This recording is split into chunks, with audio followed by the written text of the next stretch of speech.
Hello, and welcome to another episode of the William Branham Historical Research Podcast. I'm your host, John Collins, the author and founder of William Branham Historical Research at william-branham.org, and with me I have my co-host, researcher, minister, and friend, Charles Paisley, the founder of ChristianGospelChurch.org. Together, we're examining the history and the intersections in history between William Branham and other key figures that either influenced or were influenced by the post-World War II healing revivals. Charles, this series on Jim Jones has been crazy, fun, and interesting so far, but today in particular, this is the episode that, I'll be honest, I've been waiting to get into because this is the point in my research at which I started to realize that William Branham was, there's no better way to say it, he was a charlatan, and he was doing the same things that others were doing. Whenever I began to compare the healing tactics of Jim Jones and compare the same to William Branham, it was very odd to me because I could see Jones was not as refined, and he actually wasn't as good at what he was doing. But there was a series of events that would happen. Jones would bring the person up for healing, and then that person, he would interact with them, practice some discernment, and get into the healing part. And then for me, reading Jones, after the point at which he starts interacting and starts healing, it looked like complete fraud. Anybody in today's world who's looking at this, they're thinking, okay, this guy's just one of these, fly-by-night faith healers, and he's just out to make a buck. And William Branham would never do this. That was the thought process going through my head. But when I started examining what William Branham was doing, you would see the same process flow. You would see, his interaction, building up, the healing. And then there was a lot of blank spots on tape. And then the question began to form in my head, well, what if he was doing the same thing? So that's what made me dig a little bit deeper. And I won't tell the outcome of it just now, but as we get into this episode, I think we'll dig deeper into how the two worked very similarly. It's all very interesting, John. And like you said, today, this is our fourth episode of kind of our deep dive into Jim Jones and his time in the message. And the last two episodes, we focused on some of the core teachings that Jim Jones had picked up during the Latter Rain movement and his time working with William Branham.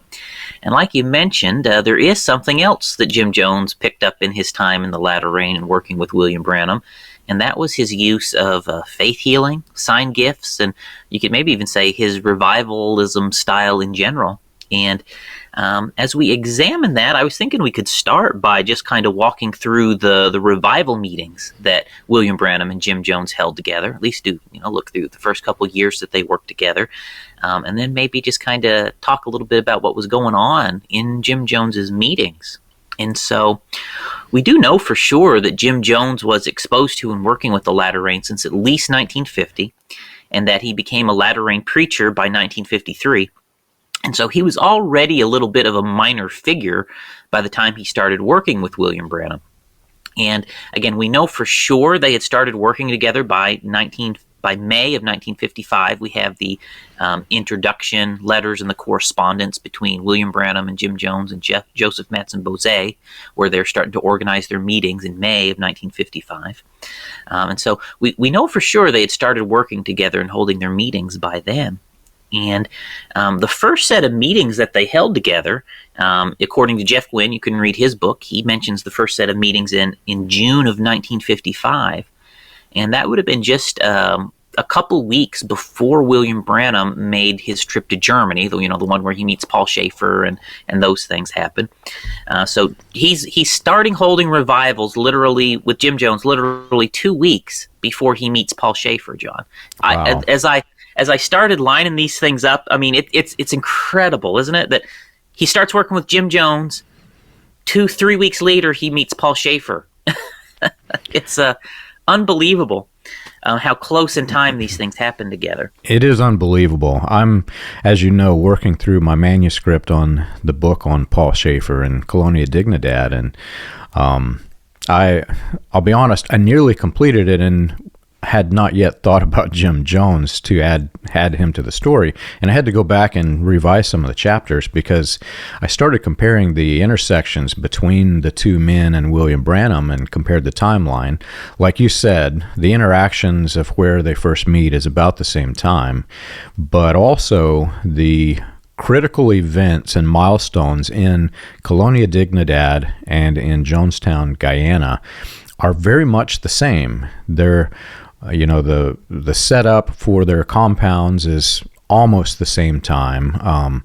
Jones came in, I think it was 1974, whenever he purchased the land, but he actually came and was looking for a place to escape the coming apocalypse that William Branham had predicted about the same time that Paul Schaefer was moving his first crowd of converts into Colonia Dignidad from Germany. So yes, it's mind-boggling, really, to think about it. And the question that began to form in my mind as I'm going through this, we know of those two only because of their climactic events. How many more were there like this in South America and other parts of the world?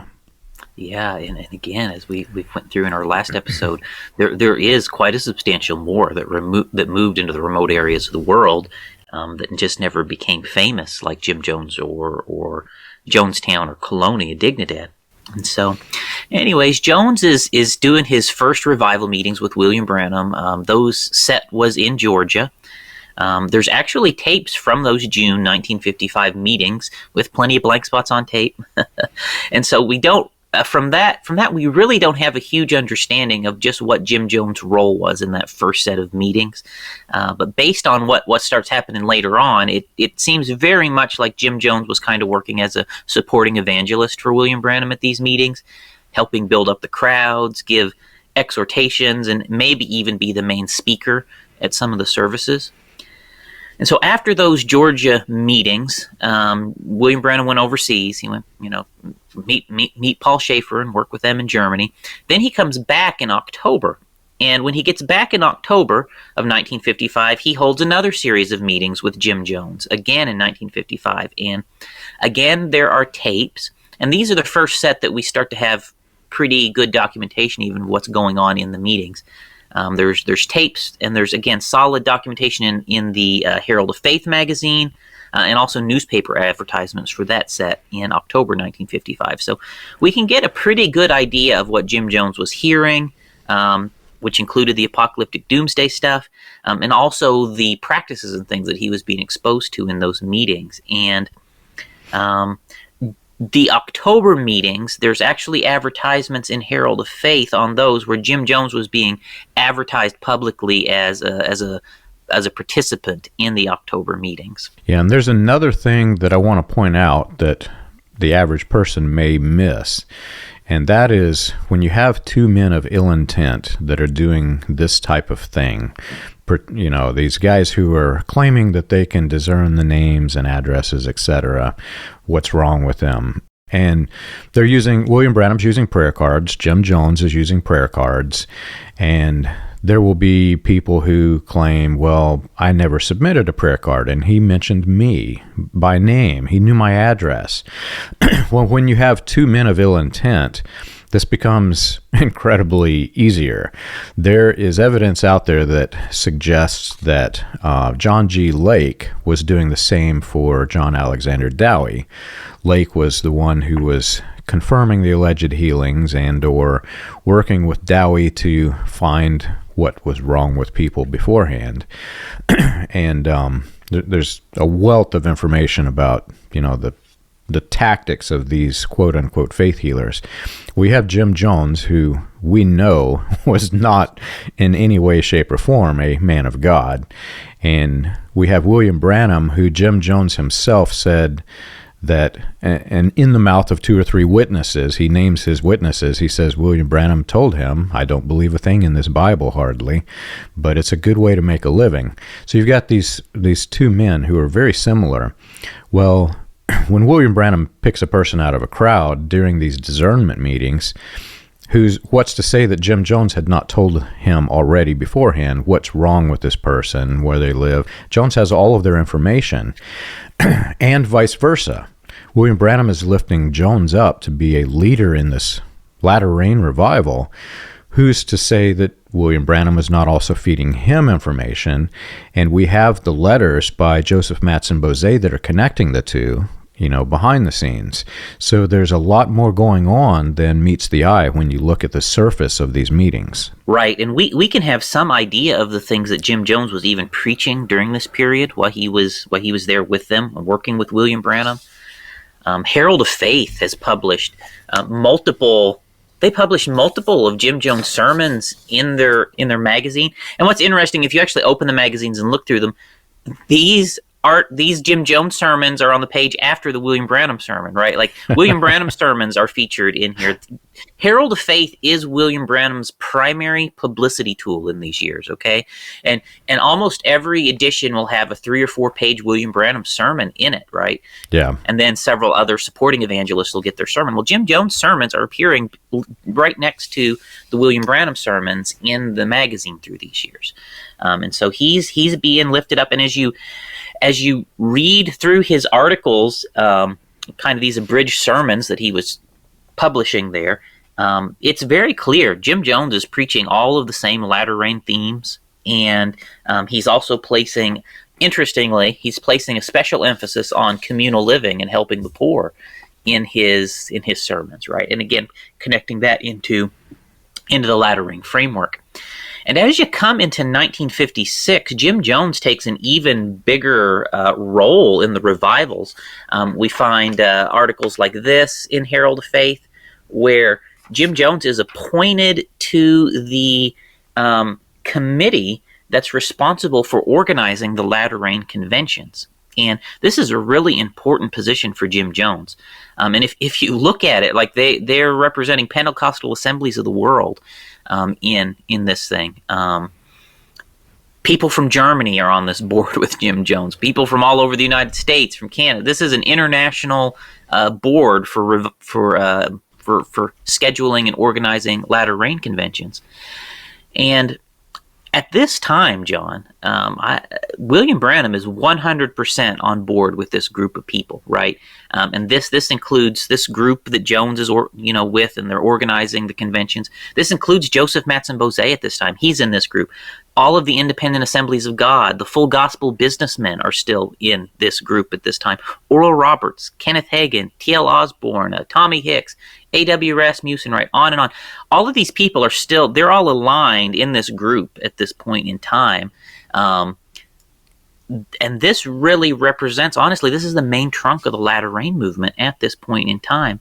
And so just want to make sure I point that out. And there's multiple elders from Sharon Orphanage that are still tied into this group. And the Herald of Faith is their main publication, which has absorbed the latter rain messenger at this point. And there, in every way, this is the main branch of the latter rain movement that they're all part of. And again, just for perspective, Oral Roberts and William Branham are the biggest names here at this time. But this branch of the latter, it also has minor figures, right? Like I said, Kenneth Hagin, T.L. Osborne, Paul Cain are all in this branch with them still, right? So this is got pretty well the majority of all of the figures who are going to go on and create the charismatic movement. The Word of Faith movement, the Vineyard movement, they're all in this group, right? And Jim Jones is on the board organizing convention meetings, okay? And so it's something else. All of these groups and even the message cults, the seeds for all of this is in this group that's operating right here. And in 1956, Jim Jones was on the committee that started planning their main conventions. And it's going to get even better because in 1957, he's going to become president of the committee. Exactly. There's another thing that's happening in the background. I think we covered this in the last episode, but William Branham is basically replacing his campaign team. You've got the split that's happening between, Voice of Healing and Joseph Matson Bazet. They get into this very public, I don't know what you call it. It's like a public verbal fist fight, but they're fighting each other. Well, at the same time this is going on, William Branham is seizing the opportunity. He sees that he no longer really needs Voice of Healing. They've literally crushed his ministry, and there was a period of time in which he even admits he falls into deep depression over this. But he suddenly sees that he's got this other group of people that he can go after, and this group of people may actually be bigger than Gordon Lindsay. And so he starts revising his stage persona again. We've talked about, I don't know how many different revisions to his stage persona, but 1955, about the time, and we'll get into this further, but about the time that he starts holding meetings with Jones, William Branham revises his stage persona to include the 1933 prophecies. That's a very fundamental change to his ministry. Right, and it's just in the few months before he starts working with Jim Jones, so the end of 1954 roughly, where William Branham really turns into the doomsday prophet. And so he is really developing and starting to bring on heavy his doomsday prophet elements as he's coming into contact with Jim Jones. Like, it's just developing side by side. It's pretty interesting. And I look forward to our next episode when we do go through the big split that happened in 1957. That's going to blow people's minds, John, when we go through that stuff. It's just, it's mind-boggling, the stuff that happened in 1957. But as you come into 1956, Jones is becoming increasingly prominent as he works with William Branham. And there's two very large conventions for sure. We know that Jim Jones was involved organizing for William Branham in 1956, and we know that Jim Jones was preaching at both of them too. And I've actually heard eyewitness testimonies of people who were at those conventions, John. The former pastor of my church, Raymond Jackson, was actually at some of those Jim Jones meetings, and he shared some details with us personally back in the 1990s about those conventions. And Jim Jones shared the platform with William Branham. Branham headlined the meetings, and then Jim Jones was also there to help support it, and he also preached too at those meetings. Jim Jones did preach with William Branham sitting on the platform next to him, John. That absolutely happened. And William Branham, through those events, gave People's Temple a very solid endorsement. We find that throughout all the biographies. William Branham endorsed Jim Jones and People's Temple. As you read his biographies, like the different ones you can get, the Raven is probably the best one to look at for this stuff. As you read that, People's Temple only had around 100-ish members before these 1956 revival meetings with William Branham.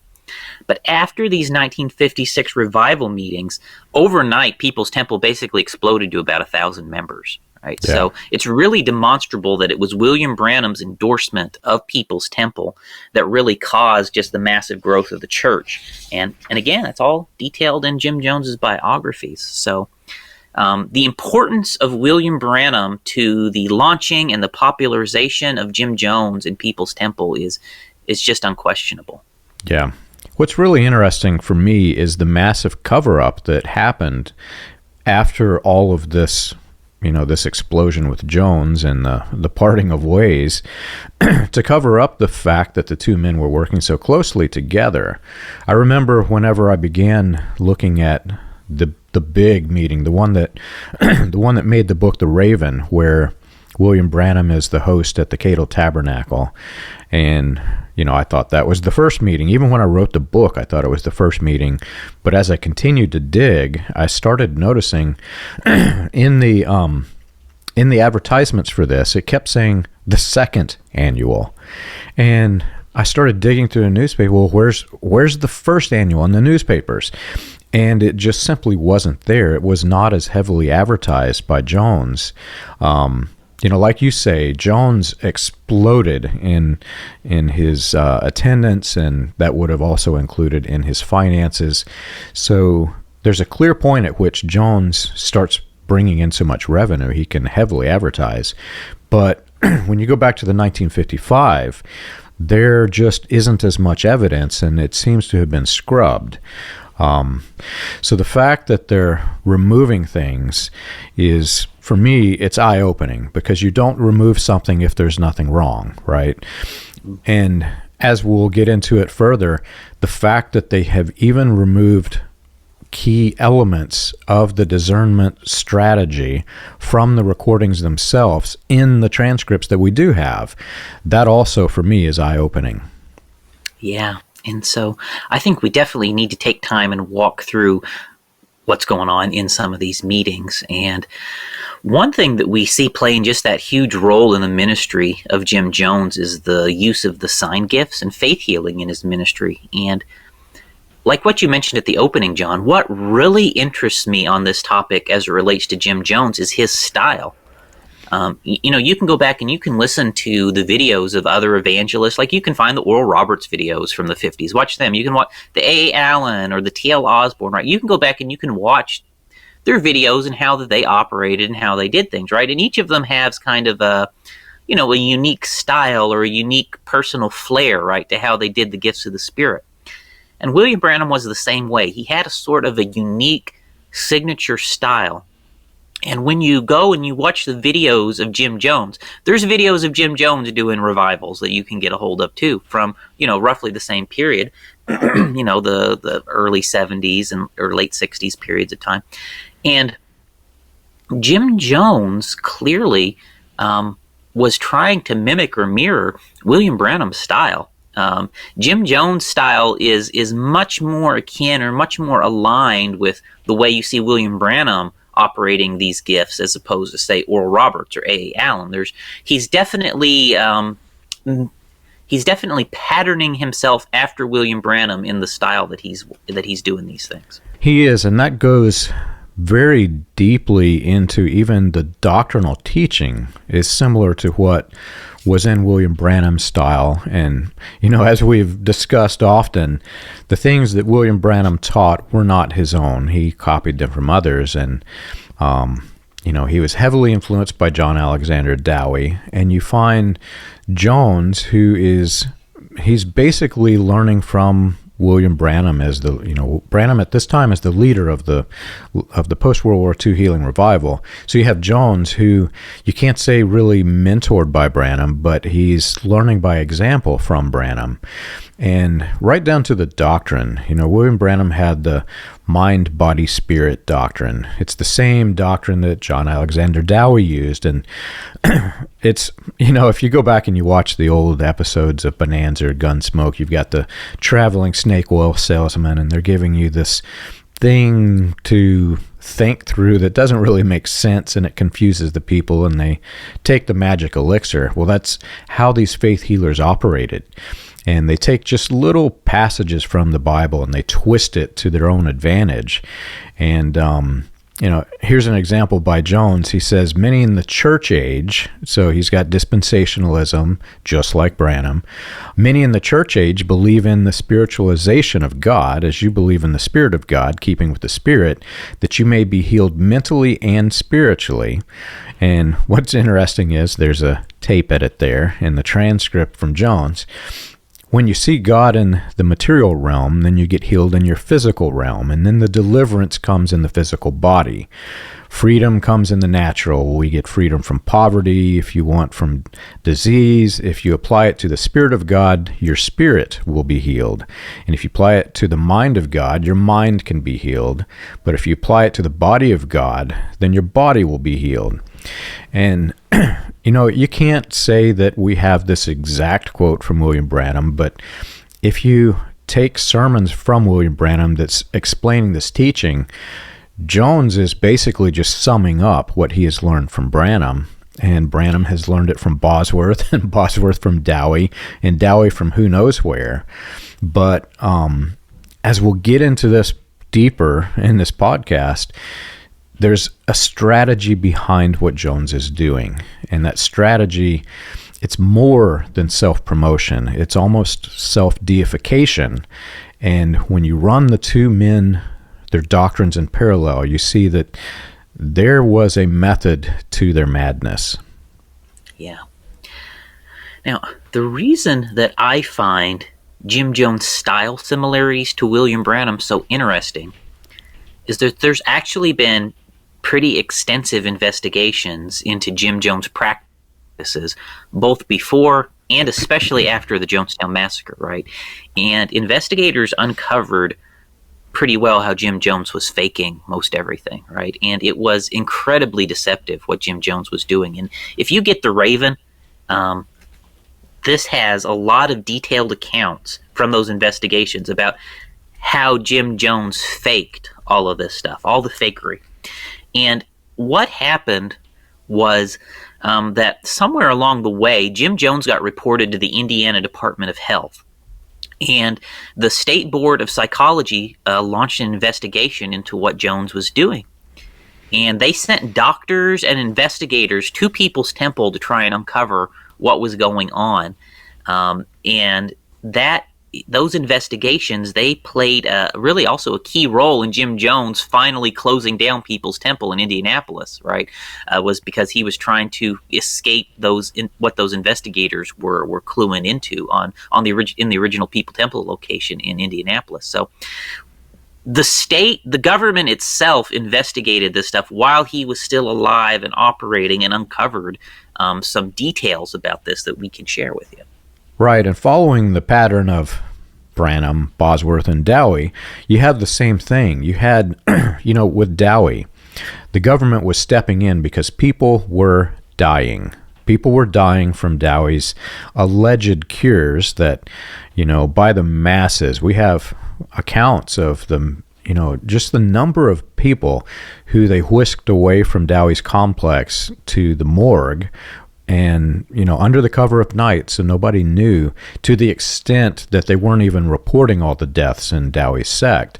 The government had to step in, and, Dowie was forced to change a little bit, not to the extent that the others did, but towards the end of his life, you can't kill people and just continue getting away with it. So he was forced to change. Well, by the time Bosworth steps in, there's even more government scrutiny, because this was not unique what these men were doing. You had faith healers by the hundreds, just like the snake oil salesman in Bonanza.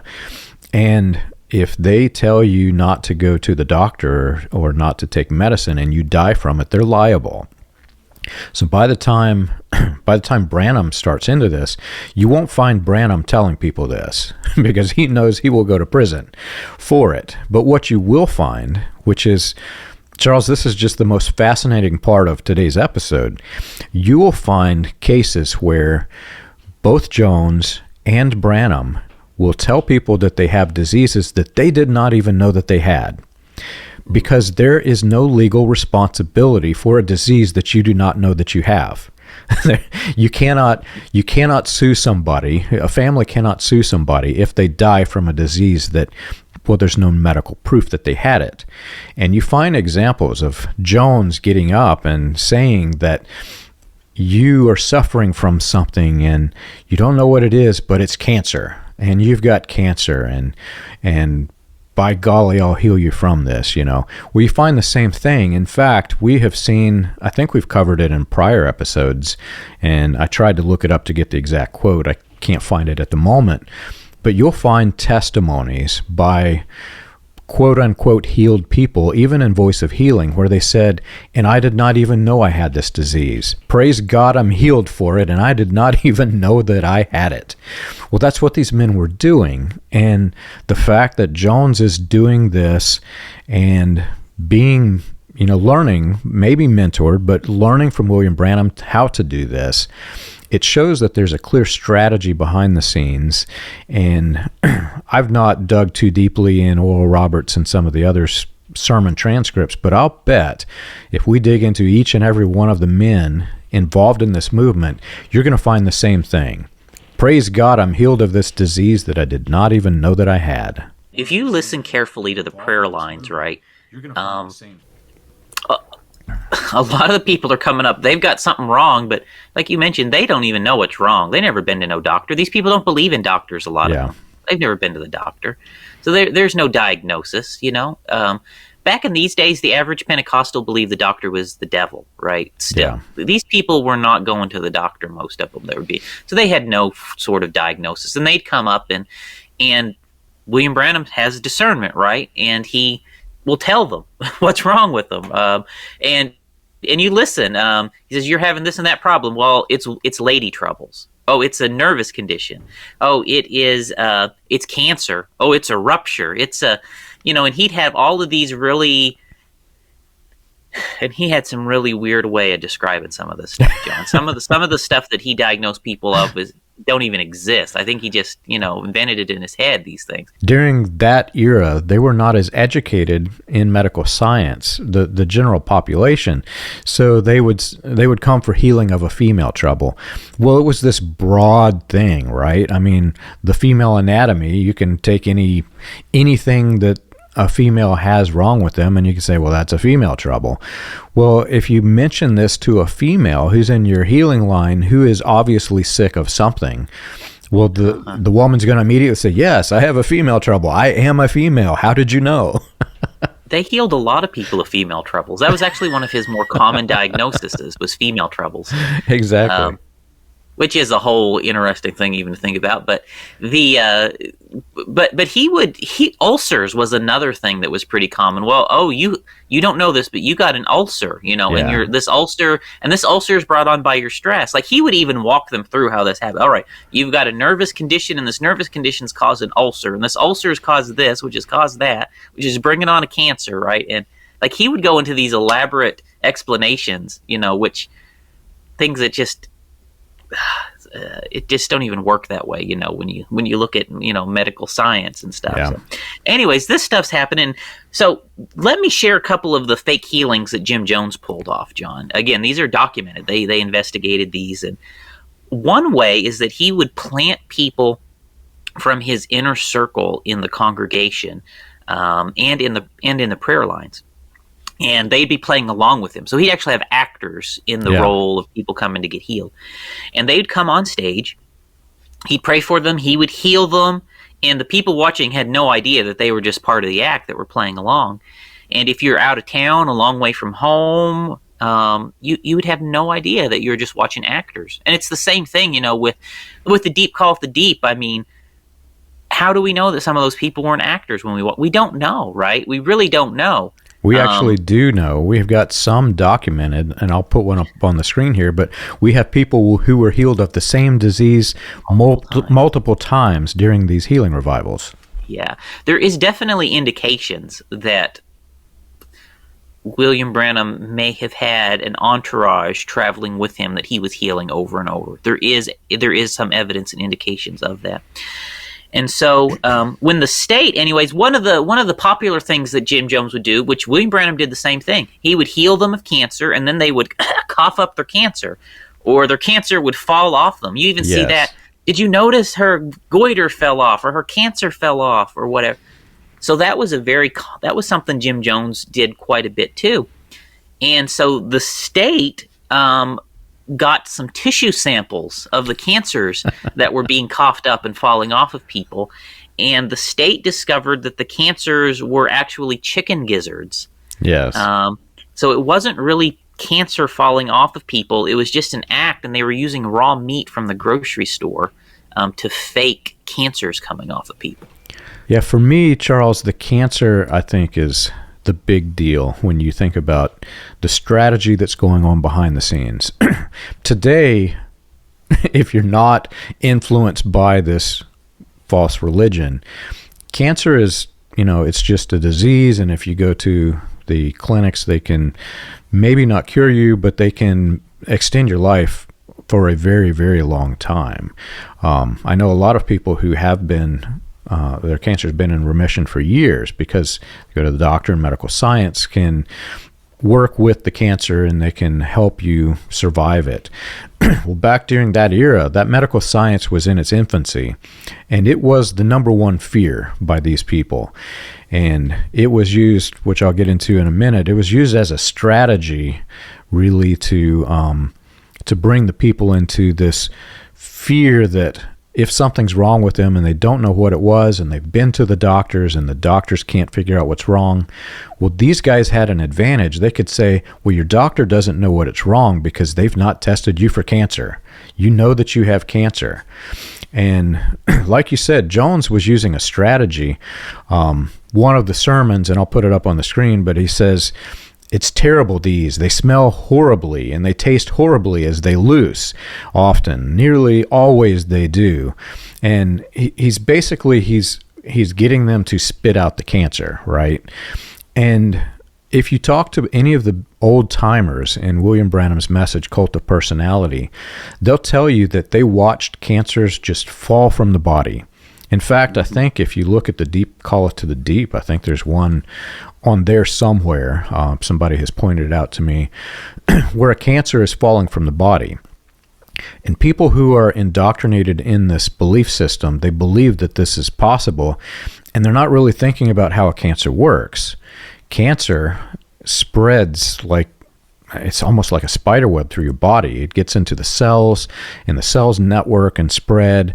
And I mean, think about it, Charles. If I've got a cancerous growth as a tumor, and it's in my side, it's not in the stomach. It may be next to my stomach, but very seldom is it actually in the passageway that would come out of the esophagus, out of the mouth. Well, the people didn't understand this. People back then did not understand that it can't travel that route. It can't go out of your mouth like they're saying. They have brain cancer. It's not going to fall out of your mouth, right? Even though the brain is in the same location as the mouth, that's not how it works. And Jones is doing this thing. But worse than that, because of the fear that's going on behind the scenes, we have William Branham, who is claiming that you can get cancer without even knowing it. He's saying things like, worry causes cancer. In fact, one of the quotes, he says, God wants you to be happy. The human heart was made to be happy. Worry will cause cancer. Temper will cause cancer. And to this audience, Charles, they're sitting there thinking, oh my gosh, I have worry. Or, oh my gosh, I get angry very easily. I'll bet I caused myself a cancer. Well, that's what these guys are doing. If they can plant the idea that you can give yourself this disease, and your doctor, well, I never told my doctor that I worried a lot. I never told my doctor that I'm easy to a temper. Well, suddenly they've made this connection mentally that they can be cured of this disease that they did not know they had. And Jones is doing it, obviously. The government has investigated, like you said. Well, Branham was doing it too. And whether they investigated him in the same way, I don't know. It hasn't surfaced yet. But they're both doing the same exact thing. Yeah. It was a pretty common thing. And this is comes out of, similar to positive confession, it's kind of reverse positive confession. If you have negative thoughts and negative feelings, right, then that can bring about negative things in your body, right? That's kind of that also comes out of you'll find those streams of thought in New Thought, Quimbyism stuff as well.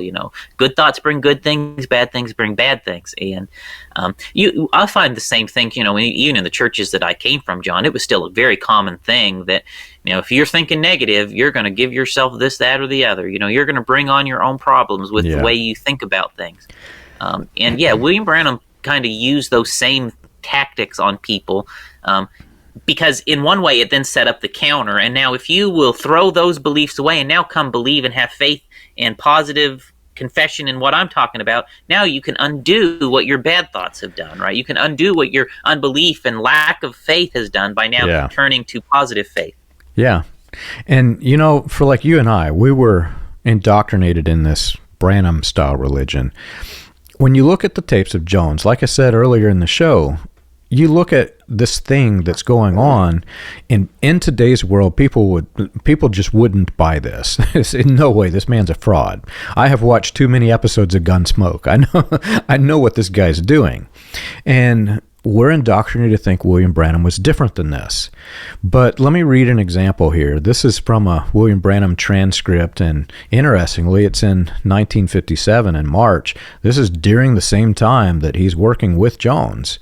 And again, Branham is convincing the people that if they worry a lot or if they're angered a lot, they'll give themselves a cancer. And William Branham says, look at this man. He's extremely nervous, but his nervousness is a worry that he's having. And that is because he's shadowed. It's a cancer. That's right. It's a cancer. And that cancer is on your left shoulder. You believe me to be his prophet, then you're in the presence, not of your brother, but you're in the presence of him. Mr. Phillips, do you believe that? Now, if this were Jones talking, there would be the segment of bubbling up the cancer and spitting it out, right? And Jones would drop the gizzard or whatever it is. Right after the statement, he says, Mr. Phillips, do you believe that? Blank spot on tape. So we don't know what happened. There's no, that audio recording is missing for some reason. We don't know. I have to say, Charles, with the thousands of blank spots on tapes, if the recording equipment was that faulty for William Branham, why did they not buy new recording equipment? But there are thousands of these, and you'll find almost every one of the blank spots, by and large, is during these segments when he's doing this thing.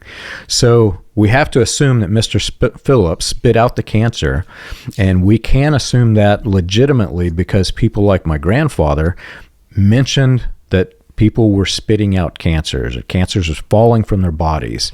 William Branham himself mentions cancers fell out. So Mr. Phillips spit it out or whatever he did when he cured. And then the tape continues, Mr. Ollie Phillips too. That's right. That's your name. So we don't know what happened in between him being diagnosed and cured and giving the name. Something happened, but there's a blank spot on that tape. Now, another example of the lengths that they would go to for this. So there was a woman one time, and again, you just read the Raven. All these things are detailed out. There was a woman, and they drugged her, and she passed out, right? So Jim Jones, her team, they drugged her, she passed out, and while she's passed out and unconscious, so this is outside of a church service, they wrapped a cast around her leg. Okay, and when she woke up, they told her she fell, she broke her leg, they took her to the hospital, they got a cast put on her leg, right? So she had no idea what they did to her, right? And then at the meeting that night, Jim Jones healed her, okay? And he took the cast off of her, and she runs around and jumps and shouts for joy, right? She's been healed, hallelujah. And she runs around thinking she's been healed and given her testimony, but really, Jim Jones faked the whole thing, right? And that's the extent to which they were going to bring about these fakery in these things, right? They were even this is even more than convincing somebody, right? This is totally fraudulently convincing people that something is wrong with them so then they can heal them in the meeting. But those kind of things were going on to produce fake miracles for Jim Jones meetings, right? And the number of things like that in these investigations is shocking. When you think about this era of Pentecostalism and you think about these healing sects, the first thing your mind goes to are the snake handling churches. The snake handling churches, they're testing God. They believe that the last chapter of the book of Mark is instructing them to take up a snake. If you handle deadly things, you will not be touched. These people, whenever they had something like this, they would try to test God and prove their faith so that they would elevate their faith so that they could heal their bodies. That's the way in which this type of religion worked. The thing that is clearly missing from all of those studies and journals that I've read that talk about the snake handling sect, there was another element to this. It was the poison drinking sect. The poison drinking churches were so widespread during the early years of that type of religion spreading that there were actually quote unquote Christian poison companies that would produce and sell this arsenic or whatever it was that these people would drink, And obviously it was diluted a bit so that they didn't immediately kill themselves so they could buy more of this stuff. And people would test their faith. And think about this, Charles. As you're testing your faith with a poison, you're getting sick. You are actually ingesting poison and you're getting sick. And you're doing it because you're already sick. So these people are drinking poison to test and prove their faith to God so that they can elevate their faith and then they can heal themselves. Well, they're causing things to get worse. And then once they claim they're healing, when they stop drinking the poison, they instantly start feeling better. Well, we have evidence, clear evidence of William Branham and Roy Davis drinking the poison and testing their faith by God, to the extent that Branham claims that he's got, how did he describe it? He said we've got notary public statements on drinking the poison.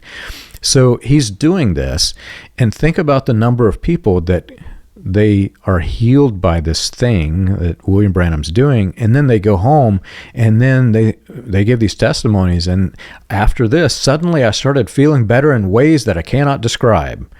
Well, yes, if they're drinking the poison to test their faith, we don't know that they all were, but we know that this was going on, and we know William Branham was involved with it. He says so himself. Yeah.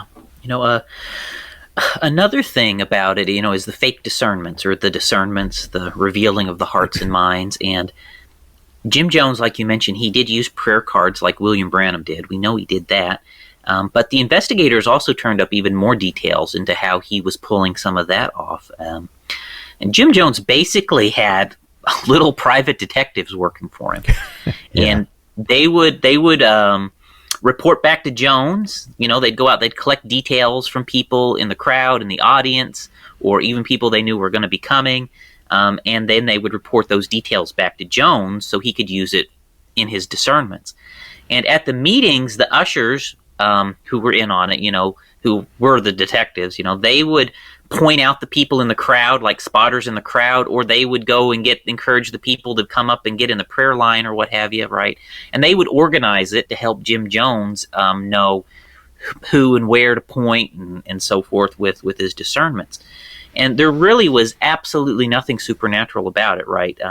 Jim Jones just had a whole team helping him pull it off, kind of like, the magician's assistant in magician tricks, really. And now just because that Jim Jones was a fake, right, that don't necessarily mean William Branham was a fake. That would be a jump in logic. But for me, looking at Jim Jones, what it does prove is just how easy it is to fake all of this stuff, right? You can fake a meeting with people leaving it believing they've been healed. You can do that. And you can fake a meeting where the people walk away thinking you've revealed hearts and minds and did discernments. You can do that. You can fake cancer falling off people. You can fake goiter shrinking away. You can fake healing broken bones, right? And it's all, sadly, very easy to pull off, right? And Jim Jones is the proof of how easy this thing is to pull off and fool thousands and thousands of people, right? And since it's so easy to fake all this stuff, John, at the very least, we should be very cautious about using miracles or gifts of the Spirit as some sort of a way to measure the quality of a ministry, because it's entirely possible that things that look like signs and wonders and miracles is nothing but a hoax. It's entirely possible to hoax this stuff. And if that is the basis on which we would vindicate a prophet, then Jim Jones is a vindicated prophet, right? And so it's pretty. I think that, to me, is something that is just a huge sign of caution that flashes when I look at all this aspects of Jim Jones. These are not things that can be reliably trusted to authenticate a servant of God. Yeah, and the faking of healings really bothers me, Charles. My grandfather told the story often from behind the pulpit that William Branham was, there were people who would go up to be healed of one leg shorter than the other one. And, at the time, I heard this I was probably 14 or 15 the first time I heard my grandfather say it. At the time, I thought, well, that's amazing. And, your mind goes all these different directions. Why did the leg not grow fast as the other one? And what must it have looked like whenever the leg suddenly grew? And you're actually picturing somebody going up to the platform with, a foot or Stomp. a foot and a half, stomp, or you're kind of expecting him to grab the leg and just pull it down, and suddenly the guy stand, the way that these ministers describe it. But they're not describing what they're actually doing. These guys go up to, they're plants, obviously, but they go up to be healed, and they sit them down in a chair. You can find, I think there's a video of A.A. Allen doing this, but they sit with their back twisted just a little bit, and to the audience, they can clearly, visibly see 1 to 2 inches missing of the leg because their back is torqued. And what happens is the divine healer prays, and they watch, and the guy just starts doing this. Well, while they do that, the people twist their backs. And some of them are so good at it that I think it's in the A.A. Allen video. It's one of the videos I watched. You can see the expression on the person's face, and they don't know that that their leg is shorter. He says, "Oh, I see the problem. It's because your leg's shorter." And the guy's like, "What?" And he sits him down, and he, the faith healer, places him and twists his body. And the guy's like, "Oh my gosh, I did not even know my leg was 1 inch shorter than the other one."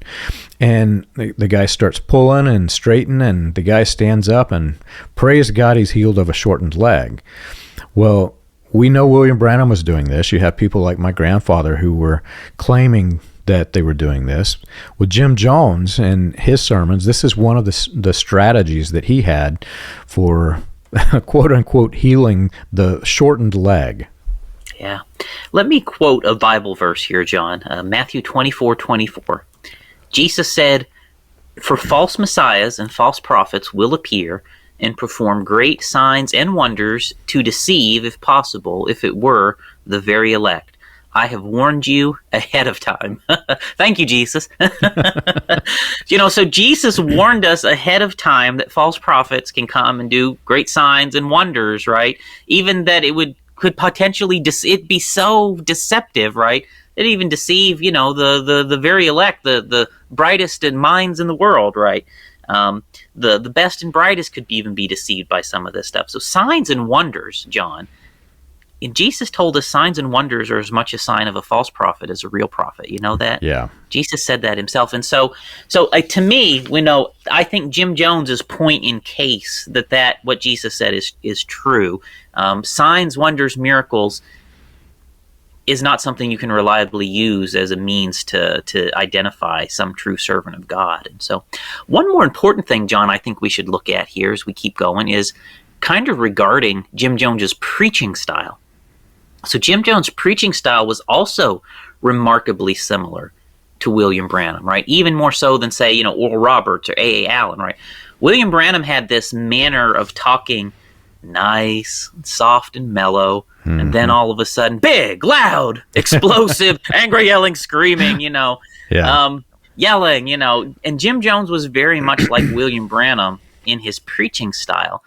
Very much like even, honestly, a whole lot of message preachers we know. And John, a number of people who have spent time examining cults say that Jim Jones' style of preaching was conducive for thought control, especially when the crowds were tired or short of sleep. And after the Jonestown Massacre, when all those people were killed, there was a whole lot of studies and investigations into the whole thing to try and figure out just exactly how that could have happened, because the Jonestown Massacre was a pretty strong evidence that there is some mechanism that exists that can be used to mass persuade people to believe something that's not true, right? Yeah. And even to take really radical actions based on these false things that they've been convinced to believe, right? There has to have been some explanation for how Jim Jones got all those people to kill themselves, right? Because that's not normal. That's not a normal thing we see happen. And so there's been a lot of studies into the topic at this point, and as you read through them, there's quite a bit of agreement in the sources and the studies that there's something about constantly exposing yourself to loud, boisterous, authoritarian style of speaking that will cause people to suspend critical thinking and just accept and obey what they hear. Right. And I really thank God that William Branham died before that the cult exploded into something similar to the Jonestown massacre. It's a terrible, tragic thing that happened to to People's Temple. And William Branham was taken off the scene before something like this happened. However, had he still been alive and some horrific climactic event did happen in his cult of personality, the same government studies would have occurred after William Branham's death into the message cult of personality. And by extension, William Branham is the leader of this movement. So by extension, it's binding to every other one of the faith healers who are either mentored by or copying what William Branham is doing. Well, because Branham died before the government could investigate what William Branham was doing, there aren't the similar level of studies as to what is happening with Jim Jones. So it's really problematic in that we don't have that research. However, we do have the research from Jones ministry, and you can find that on jonestown.sdsu.edu. So you can compare what they've studied with Jones and then go back and compare it with Branham, and you're going to find that most of their assessment that they have applied to Jones' ministry, it also applies to William Branham's ministry. Yeah, I've read quite a bit about how thought control works since I left the message, and it's really a lot different than what I would have imagined. And according to the books, the way it works is actually by getting people to control their own thoughts, right? You have to convince people something like the greatest battle ever fought is the battle of your mind. Right. And you convince them that if they fight to keep certain thoughts out of their mind, it's going to benefit them in some way, right? So, for example, in the message, if you have faith, all these good things will happen to you, right? If you have faith, you'll be healed. If you have faith, you'll be blessed. If you have faith, you'll go to heaven, right? And then the opposite of faith is unbelief. So, and if you have unbelief, you can't have any of those things. You can't have healed. You can't have a better life. You can't go to heaven. In fact, you're going to go to hell if you have unbelief, right? So you got to fight the unbelief in your mind, right? And so people get trained to do thought blocking. And so they'll get to the point where they'll block anything that the preacher tells them is unbelief, right, for example. And if certain thoughts start to come into their mind, they will thought block their own thoughts. And gradually, people doing that over time will get to the point where they'll block all of the key elements that will allow them to think critically. Like in my sect, for example, John, the pastor can pull his pants down and show his private parts to kids, right? That was going on in the sect of the message where I come from. And people are so trained in thought control, they'll not permit their mind to think critically about what is happening here, right? That would be unbelief, right? And so you can get people to that state where something very obviously bad has happened right here, but they will not permit their mind to think critically about it because through thought blocking, that is a path that leads to unbelief. And when you combine that level of thought control, with loud, authoritarian style speaking, you can really gradually radicalize the people. And that's exactly what Jim Jones did for sure. Yeah, it's horrific what the ministers in this cult of personality and all of its splinter groups do. But there's a strategy behind what they do. And I, too, have studied, I'm no psychologist, but I've studied extensively what they did to our minds and how they did it. And it's like you said, it's not that they're controlling their minds in the way that you see in the sci-fi shows or movies. They're literally planting seeds that you yourself develop in your mind, and they just kind of gently nudge them in the direction that they want them to go. So, for instance, you've probably seen it, Charles, but in the comment threads on these podcasts, we'll mention that William Branham had claimed to be Elijah. And there is not evidence anywhere in the transcripts where he blatantly says, I am Elijah. But the cult of personality has been convinced by and large that he was the return of Elijah. You'll even find on the on the cult's websites, they'll say, this is the Elijah of this day. Well, those same people that believe that he's Elijah, that call him Elijah, will comment on our comment feeds and say, well, William Branham never said he was Elijah. But they're the ones who are claiming that he is, right? And that is because William Branham never came out and said it, but he planted the seed that Elijah displayed these characteristics in his personality. And Elijah had these very evident things in his ministry. And Elijah did this, that, or the other. And then they go into this segment during the quote-unquote sermon where William Branham described his things that he did that were just exactly like he said Elijah did.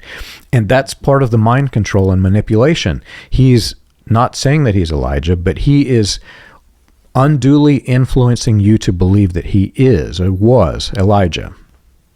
Yeah, so it takes time, too. It takes time for this to happen. It took William Branham about 25 years before he had created a cult of personality, right? It takes time. This isn't something you can just do overnight. Same thing with Jim Jones, right? It took about 30 years for Jim Jones to get his followers to the point where they were so, under his spell, so under that persuasion that they would all commit suicide, right? It don't happen all at once. It takes time to get the people to totally suspend critical thinking and to buy into blindly following their leader. And if you look at all the groups, that have done these sort of things, like Heaven's Gate, like Waco, right?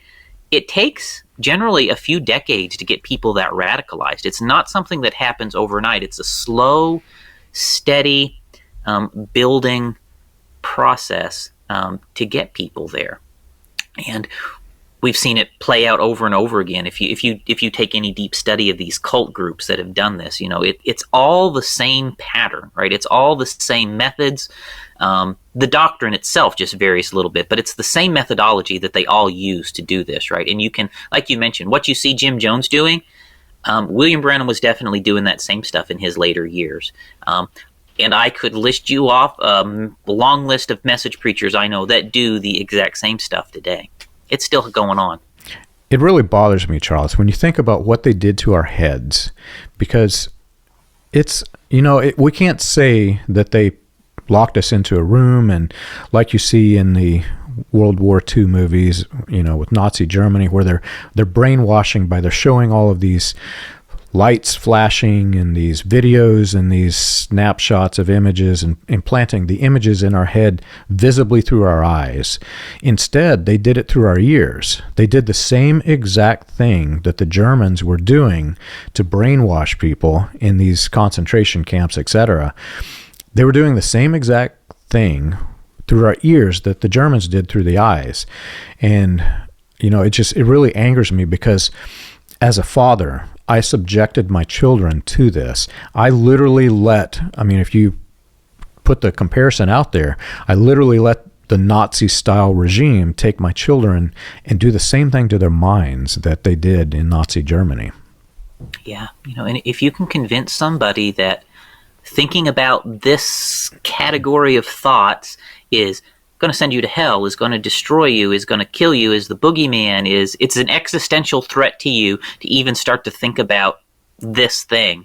Yeah. You will not think about that. You will be trained to suppress those things, right? And that is it.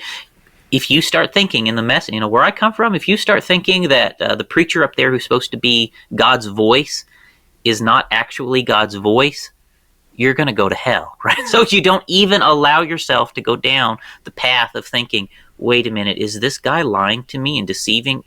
You can't even start down that thought you can't even start down that thought trail because of the thought blocking that's all been imparted into you. So, John, one of the last things I think I do want to bring into this episode is the ecstatic experiences that people had at People's Temple. And at People's Temple, they would dance, they would shout, they would sing, they'd speak in tongues, they'd be slain in the Spirit, they'd be drunk in the Spirit, right? All those kind of things that were very common in the Latter Rain movement. People's Temple had all of that. And John, I know an interesting thing for me is once upon a time, the Branham Tabernacle and most of the early Methodist churches had all that too. And I know some of the sects, John, like the Thunder sect or even the sect I come from, they're still that way, right? They have very ecstatic services and people having all kinds of experiences all through those services. It's really hard to believe that my grandfather's church used to be that way. When you think about my grandfather and the way he conducted his sermons, quote-unquote sermons, they were really just, telling life stories that was building up to him telling the guy back in the room, okay, brother, press play on that tape machine. And then they would play these tapes. I mean, all through my life, that's all they did. And when you think about how the church transitioned, the children that grew up into the message that I grew up into never saw what it really was. We only know what these elders or these, unfortunately, I have to say my grandfather was a cult leader. We know what these cult leaders are telling us about the quote-unquote message. And all of this history that you and I have expanded on, we did not even know existed because they're not telling the details that give you enough information to make the critical examination of their assessment of William Branham and his ministry. Had we known all the facts, I'll be honest, I would have left as like 12 years old. At 12 years old, I'm thinking, I know enough to know that this guy's a snake oil salesman. But because they didn't give us the information, there's no way that I could have made that decision. Yeah, the Branham Tabernacle was that way up until William Branham preached church order, which I think was about 1963 when that happened. And there was all kinds of people, I knew them, that spoke in tongues and ran and shouted and jumped and danced in the spirit at the Branham Tabernacle. And after church order, they all came to my church. Wow. that was the people who enjoyed those things.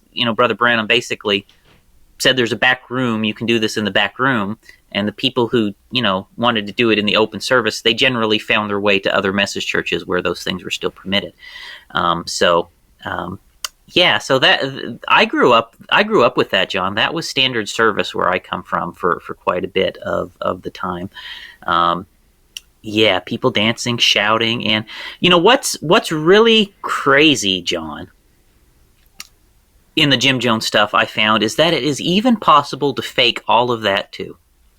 Right? And through the Jim Jones biographies, we have some insight into how it's possible to fake that stuff. We know through some of these accounts that the cults put drugs in the water fountains, John. And the people dancing and shouting, they was thinking it was all from God, but really they was high on drugs from the water fountain. And they thought they was having supernatural experiences, but really they was high on drugs. Yeah. And People's Temple was big into drugging people, John. And after the Jonestown Massacre, they found a huge mountain of drugs that they had been using there. And people, dance, shout, speak in tongues. People thought they were seeing healings, right? Gifts of the Spirit were operating. And to them, that was all some great proof that Jim Jones was a great prophet of God. And you can even watch the Jim Jones revival tapes where they're speaking in tongues and shouting and having the ecstatic experiences, which look a whole lot like church services that I'm familiar with sitting in.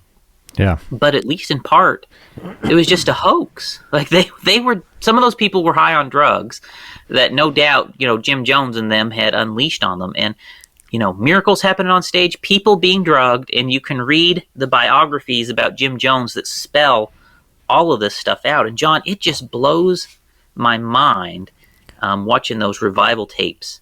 About what happened, how that could happen in those services. Just the same things I saw my whole life. John, it blows my mind.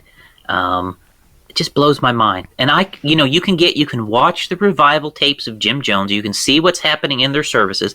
It's the exact same kind of stuff I saw my whole life. Like watching those Jim Jones revivals and the way the people are reacting in the crowds, I cannot discern any difference between their behavior and, it looks just as real to me, I'll put it that way, as what I thought was real concerning those things, where I've come from. It looks identical. And to me, that's just shocking that you discernibly, visibly, you cannot tell the difference between people high on drugs in a church service and people, who are maybe having something genuine, right? And to me, just to realize that, and to realize just how you can bring on those kind of ecstatic experiences through fakery, and just how easy it was for Jim Jones to pull that off, it shocks me, John. That just shocks me. And I know it's something else. It really is. One last thing, John, before we close up this episode, I wanted to point out too. We have a letter. I know you've pointed this letter out before. This is a handwritten letter that we have from Jim Jones to Brother Jackson, Earl Jackson.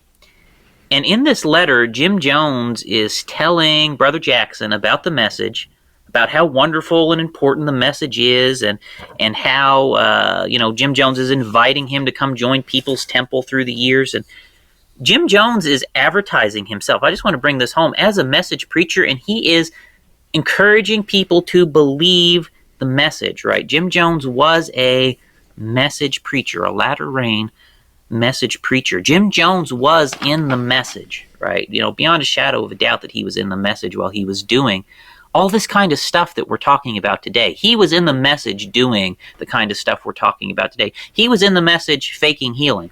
He was in the message faking discernments. He was in the message drugging his people into ecstatic experiences. He was in the message implementing this mind control stuff, right? He was doing all of that while he was in the message, right?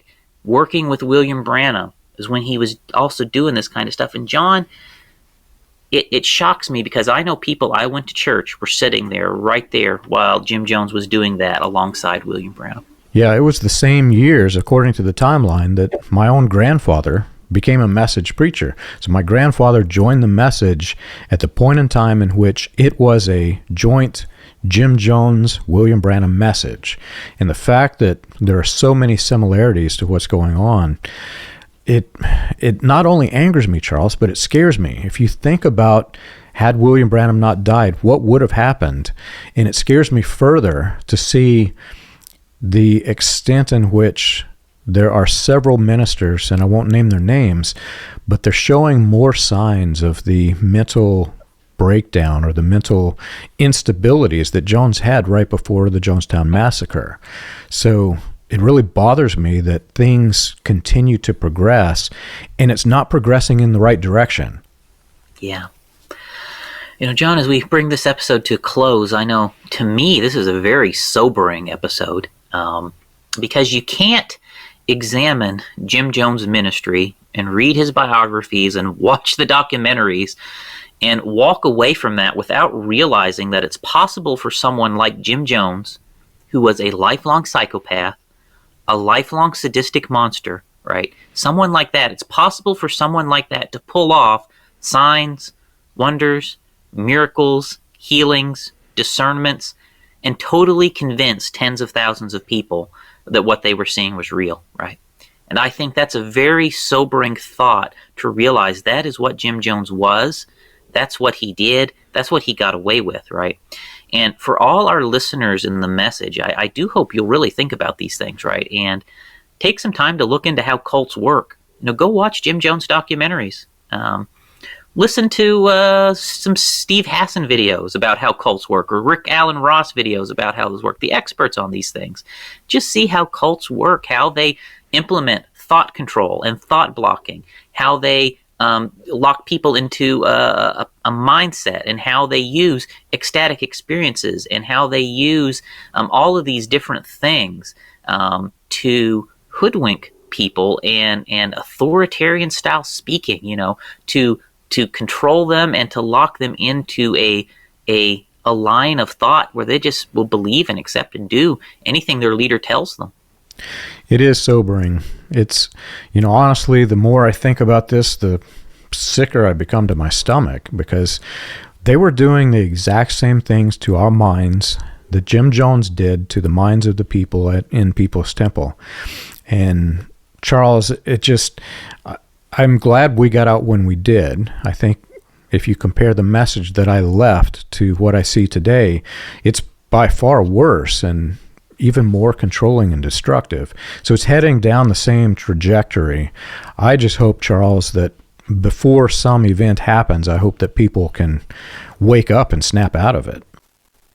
Yeah, me too, John. I really am worried and concerned for a whole lot of people in there. And like you said, some sects of the message are closer to benign than others, right? Some sects are, there's a few in there even that maybe are trying to reform, but we know that's not possible. And the ones who are trying to reform it, you all are going to be expelled and harshly thrown out.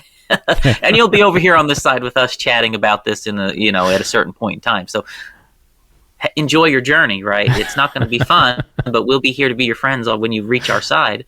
But there's people in there trying to reform, right? But the ones with their hands on the lever of power in most of these groups, and especially the larger sects, it is becoming pretty ugly in these churches, and it's heading in an increasingly dangerous way. It is, and we're not there yet, but we're heading down the path in the Jones section of the podcast where we're going to describe how it gets levels worse. So if you've enjoyed our show and you want more information, you can check us out on the web. You can find us at william-branham.org and christiangospelchurch.org.